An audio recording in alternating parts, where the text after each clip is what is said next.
The hospital corridor smelled faintly of antiseptic and fresh flowers, a strange mixture of sterility and forced hope.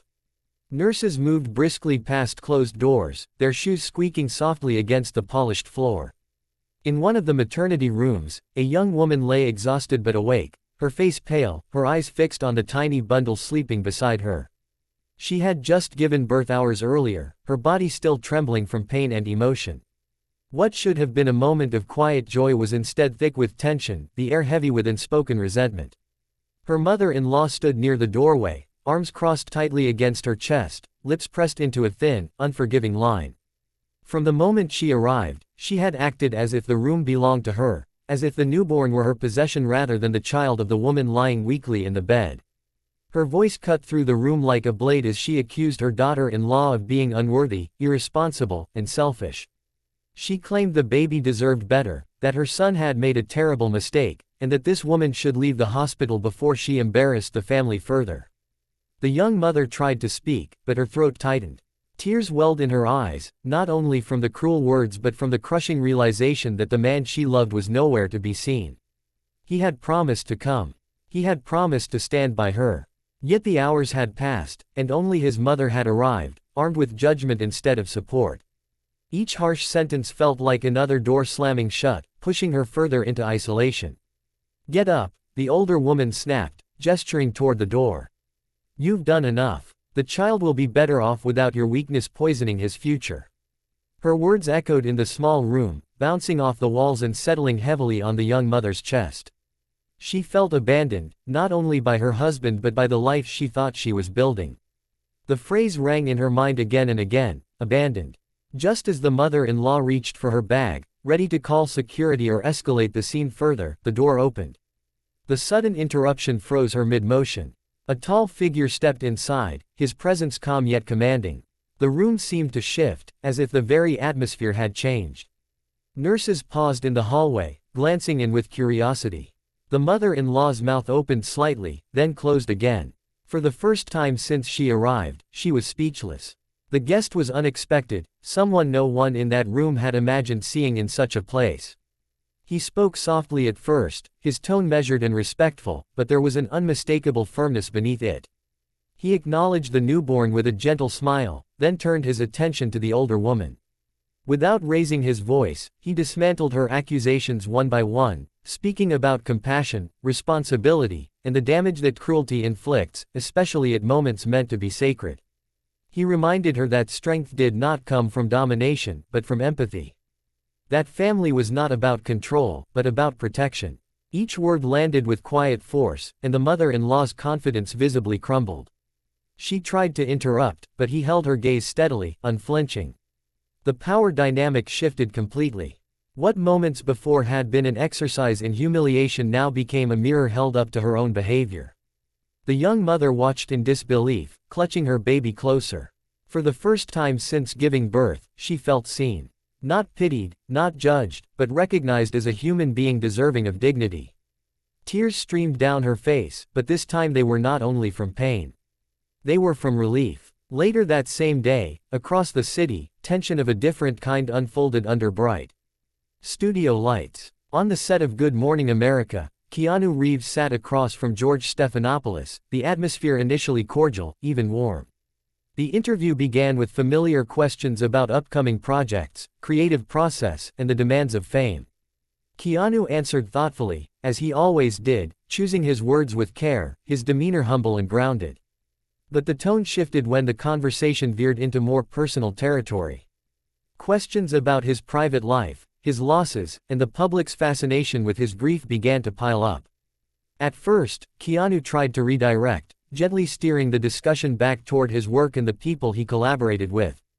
Yet the probing continued, each question digging a little deeper, crossing lines that had long been clearly drawn. A flicker of irritation crossed his face, quickly followed by something stronger. He straightened in his chair, his voice still calm but now edged with unmistakable intensity. He spoke about boundaries, about how pain was not entertainment, and how empathy should never be sacrificed for ratings. The studio grew quiet. Even the crew seemed to sense that something important was happening. Keanu's words poured out, not in anger for its own sake, but in defense of something fundamental. He spoke about respect, about the responsibility that comes with having a platform, and about how easy it is to forget the humanity behind headlines. George listened, visibly taken aback, attempting to interject, but Keanu continued, his gaze steady, his message unwavering. This was not a tantrum, not a celebrity outburst designed for spectacle. It was a stand, a refusal to allow vulnerability to be exploited. Viewers at home watched as the interview transformed into something raw and unscripted, a moment where the polished surface of morning television cracked to reveal a deeper truth. In both the hospital room and the television studio, the same theme echoed loudly. Power, when used without compassion, becomes cruelty. Silence, when forced upon the vulnerable, becomes violence. And sometimes, it takes an unexpected voice to disrupt the pattern, to remind everyone watching that dignity is not negotiable. By the end of the interview, the energy had shifted. There was no triumphant ending, no neat resolution, just a lingering sense that something meaningful had been said. In the hospital, the mother-in-law left quietly, her earlier fury replaced by stunned reflection. The young mother remained, holding her child, surrounded now by a gentler silence. Two very different scenes, connected by a single truth. When someone finally speaks up, when they refuse to accept injustice as normal, even the loudest oppressor can be left without words. The night outside the maternity ward was heavy with rain, the kind that streaked down the windows and blurred the city lights into trembling lines. Inside, the hospital felt too bright, too exposed, every sound amplified by exhaustion and fear. A young woman lay in her bed, her body aching, her heart raw. She had imagined this moment countless times during her pregnancy, her husband smiling beside her, soft words whispered over their newborn, a sense of completion settling gently into her soul.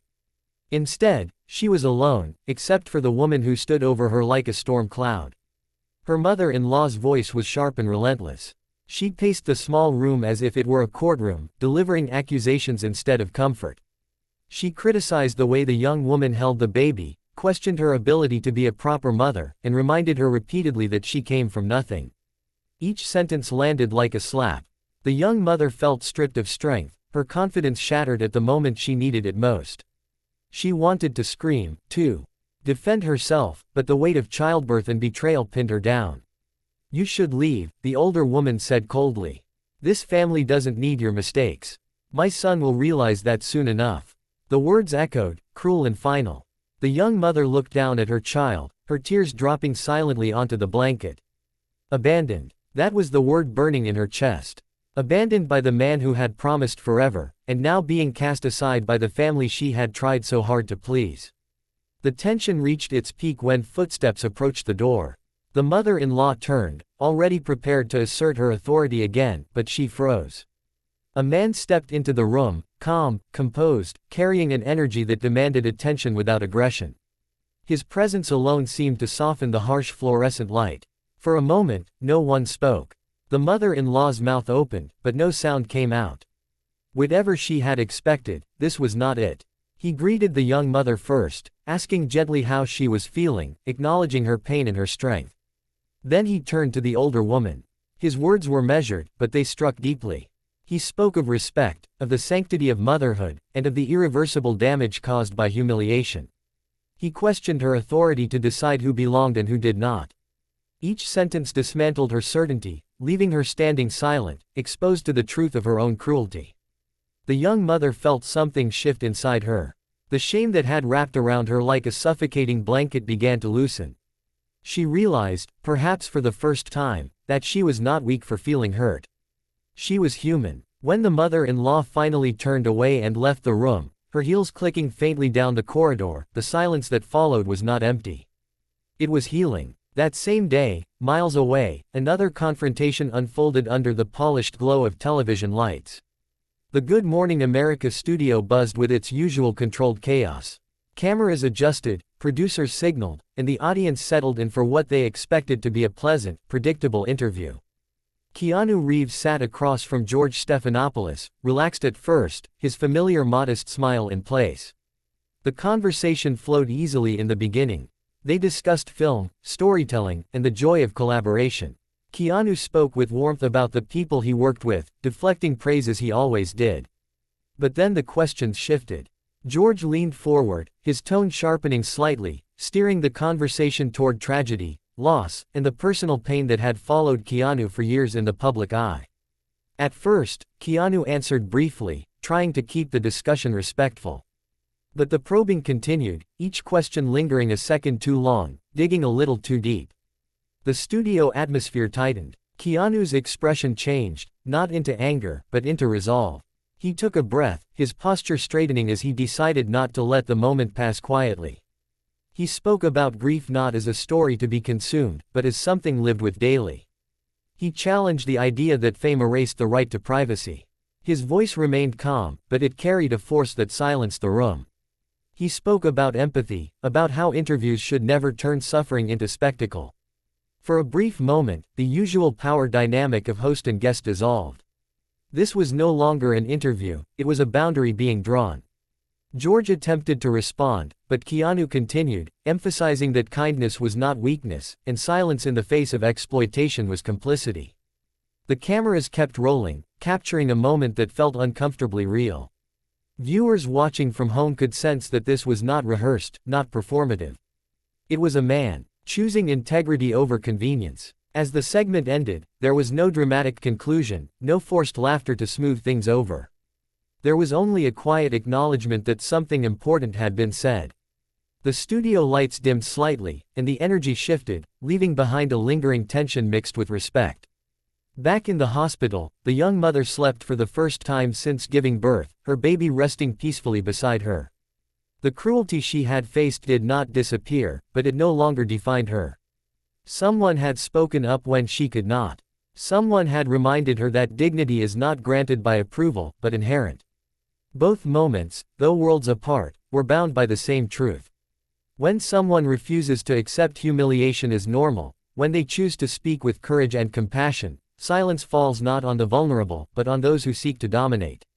And in that silence, there is the possibility of healing, of change, and of a future shaped not by fear, but by respect.